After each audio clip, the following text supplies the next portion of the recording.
জাবালি দেব। না মহারাজ দশরথ, আজ দুঃখের দিন নয়, আনন্দের দিন।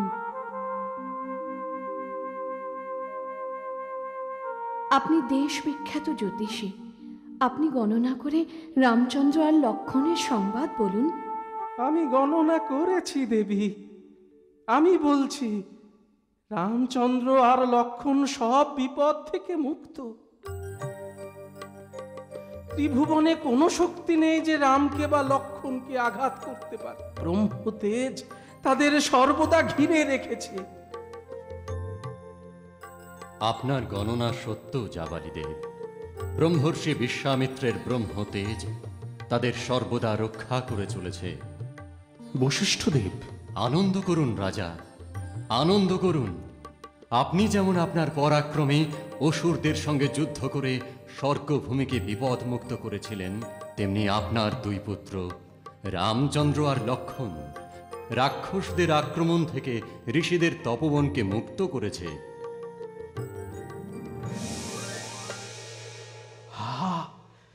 কি আনন্দের সংবাদ! ঋষিদের আশ্রমে আবার তাহলে যজ্ঞ শুরু হয়েছে? শুরু হয়েছে মহারাজ দশরথ। রঘুবংশের মর্যাদা রক্ষা করেছে আপনার দুই পুত্র। রামচন্দ্র যেমন হত্যা করেছে নিষ্ঠুর তাড়কা রাক্ষসীকে, তেমনি বধ করেছে রাক্ষস সুবাহু আর তার রাক্ষস বাহিনীকে। তাড়কার পুত্র মারিচকে বায়ু বাণে 100 যোজন দূরে সমুদ্রে নিক্ষেপ করেছে রামচন্দ্র। ধন্য আপনার শিক্ষাদান বশিষ্ঠ দেব, ধন্য। রাক্ষস জয় করে রামচন্দ্র এখনো ফিরে এলো না কেন গুরুদেব?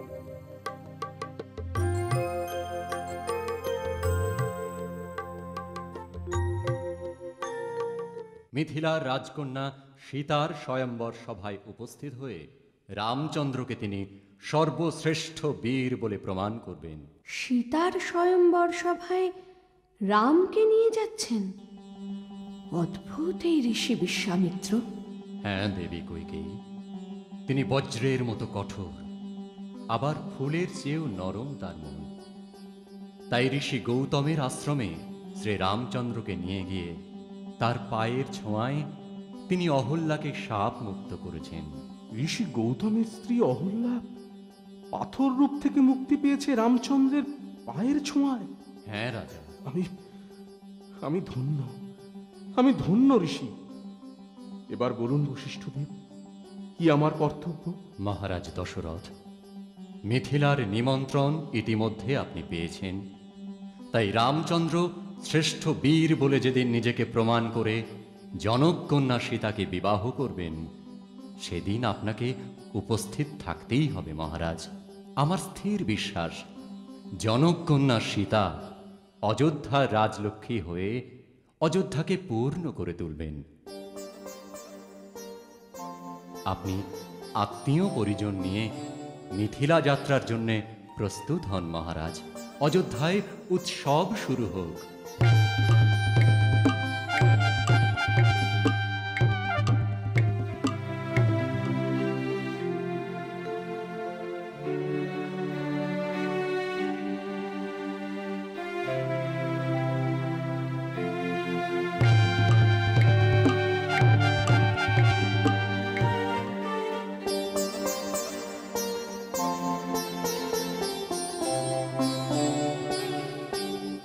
হরধনুর কাহিনী।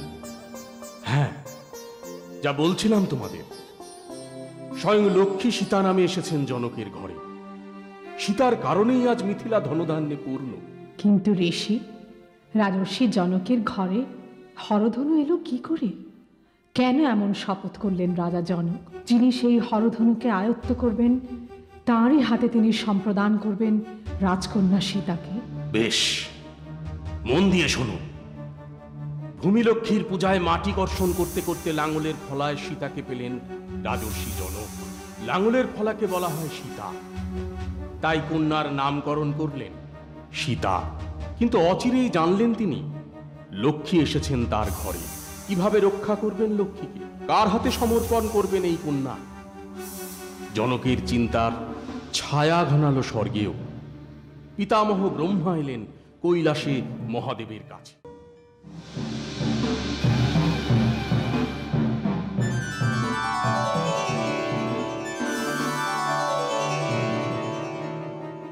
মহাদেব, হে বিশ্বনাথ।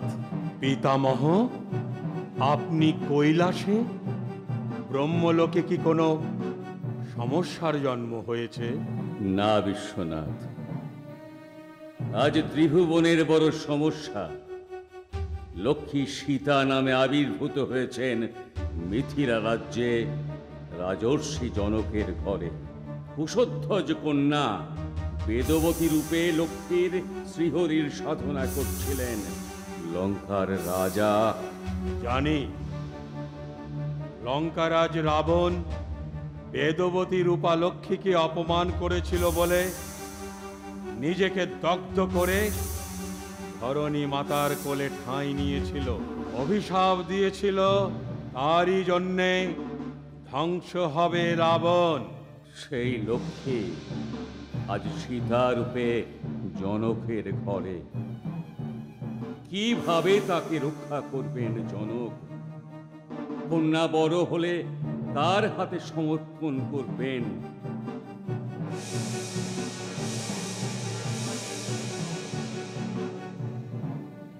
এই ভেবে জনক আকুল। তাই হে বিশ্বনাথ, আপনার কন্যা লক্ষ্মীর দায়িত্ব আপনাকেই নিতে হবে বিশ্বনাথ।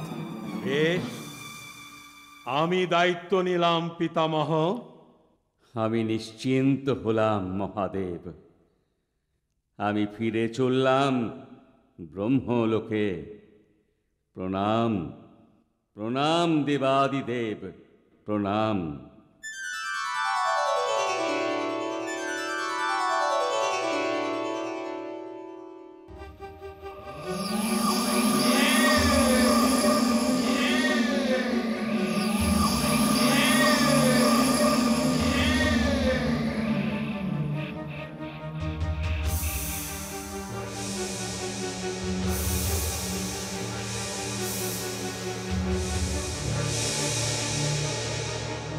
প্রণাম দেবাদিদেব শঙ্কর, কি আদেশ প্রভু? মঙ্গল হোক আয়ুধ। আজ থেকে এই ধনুকে অবস্থান করো তুমি। যতদিন না পরাজিত হও ততদিন ধনুকে রক্ষা করার দায়িত্ব তোমার। যতদিন ধনুক রক্ষিত থাকবে ততদিন মিথিলার রাজপুরীতে রাজকন্যা সীতার ক্ষতি করতে পারবে না কেউ। আমার শিষ্য পরশুরাম তোমাকে রেখে আসবে মিথিলায়। যথাজ্ঞাদেব। ভৃগুরাম, ভার্গব পরশুরাম, ভার্গব পরশুরাম, ভার্গব পরশুরাম।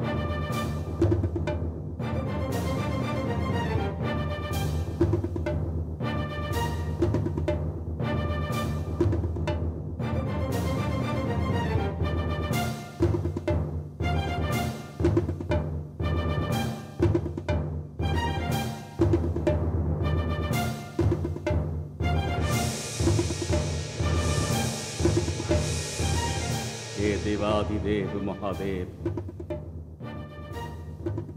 আপনার দাস পরশুরাম ভার্গব উপস্থিত প্রভু।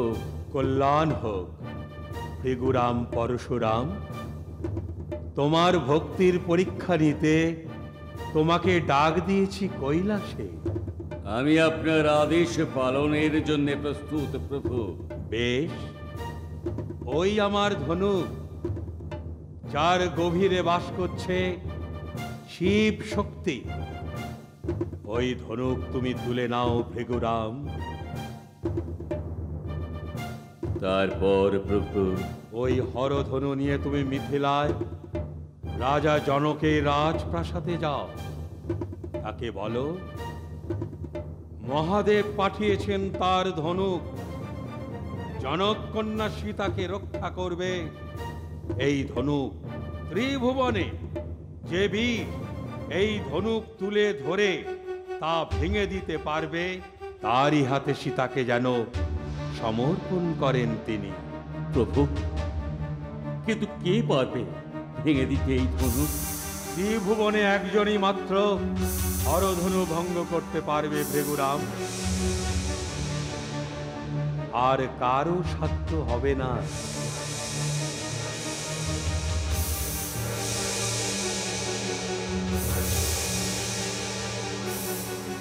কিন্তু রাজর্ষি জনক যদি বাধ্য হন অন্য কারো হাতে তার কন্যাকে সম্প্রদান করতে?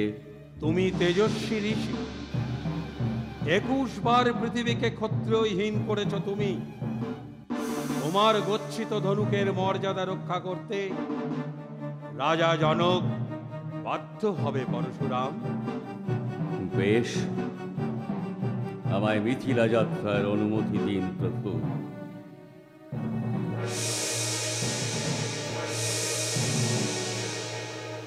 মহাদেবের আশীর্বাদ মাথায় নিয়ে পরশুরাম মহাদেবের ধনুক নিয়ে চললেন মিথিলা। আকাশ পথে হরধনু নিয়ে যাবার পথে দেবতারা শিব বন্দনায় মেতে উঠলেন।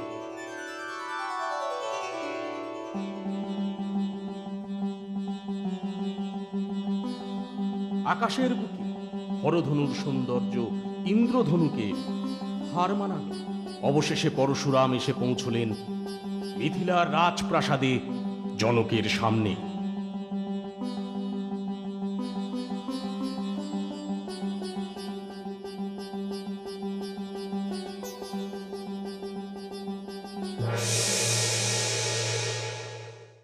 আসুন আসুন ঋষি, আপনার পদধূলিতে আজ মিথিলা ধন্য। আপনি আসন গ্রহণ করুন প্রভু। আসন গ্রহণের সময় আমার নেই রাজা। দেবাদিদেব মহাদেবের আদেশে দাক্ষিণাত্য যাত্রা করব আমি। তাহলে কি জন্য মিথিলাতে এসেছেন আপনি প্রভু? মহাবীর ক্ষত্রিয় অহংকার নাশী বীর পরশুরাম তো ক্লান্ত হন না? বিশ্রামের জন্য তো আপনি আসেননি প্রভু। না, বিশ্রাম নয়, গার্হস্থ্য জীবন যাপন করবো বলে স্থির করেছি। তাই তোমার কন্যা সীতাকে আমার চাই। সীতাকে? হ্যাঁ, সীতাকে। এ তো আমার পরম সৌভাগ্য প্রভু। সীতাও সৌভাগ্যবতী, তাই স্বয়ং অবতার পরশুরাম সীতাকে স্ত্রীরূপে গ্রহণ করবেন। কিন্তু সীতা তো এখন শিশু, সে তো বিবাহের যোগ্য নয় প্রভু পরশুরাম। বেশ, আমার প্রতিনিধি হয়ে মিথিলার রাজগৃহে থাকবে এই হরধনু। হরধনু? হ্যাঁ, স্বয়ং মহাদেবের ধনুক রইল তোমার গৃহে শপথের চিহ্ন রূপে। আর আমি যাত্রা করছি দাক্ষিণাত্যে।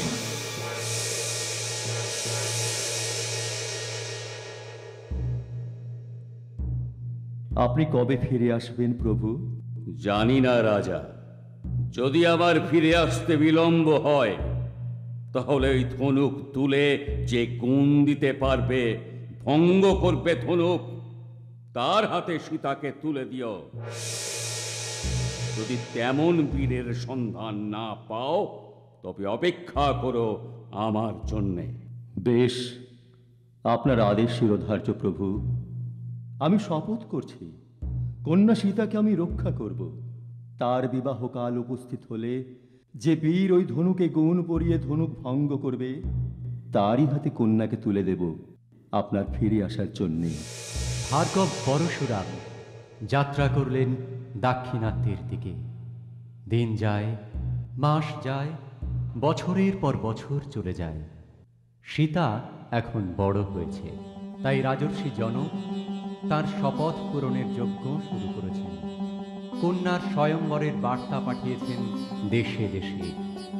নিমন্ত্রিত বীর রাজারা হরধনুকে নড়াতেও পারেন না। সুমেরু পর্বতের মতো ভারী সেই ধনুক। লজ্জায় মাথা নিচু করে শত শত বীর ফিরে গিয়েছেন নিজ নিজ দেশে। কিন্তু এবার বিপদের ছায়া ঘনিয়ে উঠল মিথিলায়। লঙ্কার রাক্ষস রাজ রাবণ এসে উপস্থিত হলেন মিথিলায় হরধনু মন্দিরে। সঙ্গে তার 4 রাক্ষস অনুচর অকম্পন, প্রহস্ত, মারিচ আর চিকু।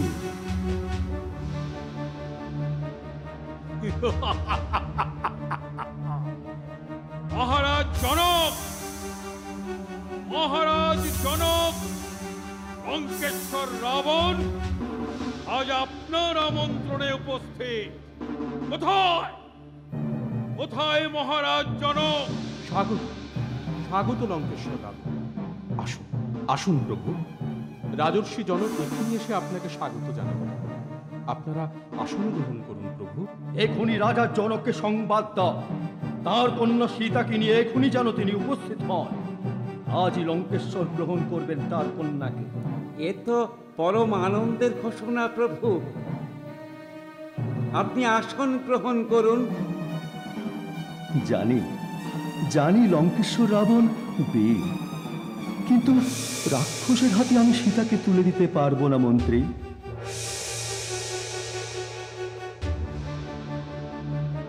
কিন্তু স্বয়ম্বর সভায় আপনি শপথ করেছেন রাজা, ত্রিভুবনের যে কোনো রাজা যদি হরধনু ভঙ্গ করতে এগিয়ে আসে আপনি তাকে স্বাগত জানাবেন। কিন্তু মায়াবী রাক্ষস এসে স্বয়ম্বর সভা পবিত্রতা নষ্ট করবে জানলে এমন শপথ আমি করতাম না। রাজর্ষি জনক, আপনি ধার্মিক, চিরকাল ধর্মের পথে চলেছেন। ঋষি পরশুরাম ওই হরধনু রেখে গিয়েছেন যজ্ঞজনের জন্যে। আমার স্থির বিশ্বাস, ঋষির তপবলে মহাদেবের কৃপায় ওই ধনুক তুলতে ব্যর্থ হবে রাবণ। আপনি শপথবদ্ধ রাজা, আমি বলছি আপনি তাকে পরীক্ষার সুযোগ দিন। পরাজিত হলে লজ্জায় মাথা নিচু করে রাবণ ফিরে যাবে লঙ্কায়।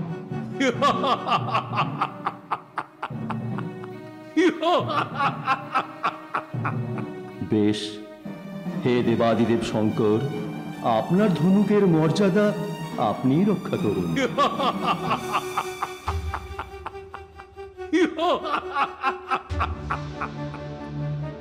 হরধনু, হরধনু তুলতে হবে আমাকে। লঙ্কার যে কোনো বীর ওই হরধনু তুলবে সহজেই।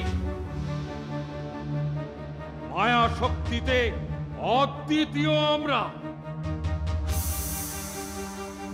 কিন্তু তবু তুলতে হবে লঙ্কেশ্বর, কারণ রাজা জনকের এইটাই শপথ। কৈলাস, আমি কৈলাস দু হাতে তুলে নাড়িয়েছি। হরধনু তো তুচ্ছ, আগে সীতাকে এনে আমার হাতে তুলে দেবে জনক।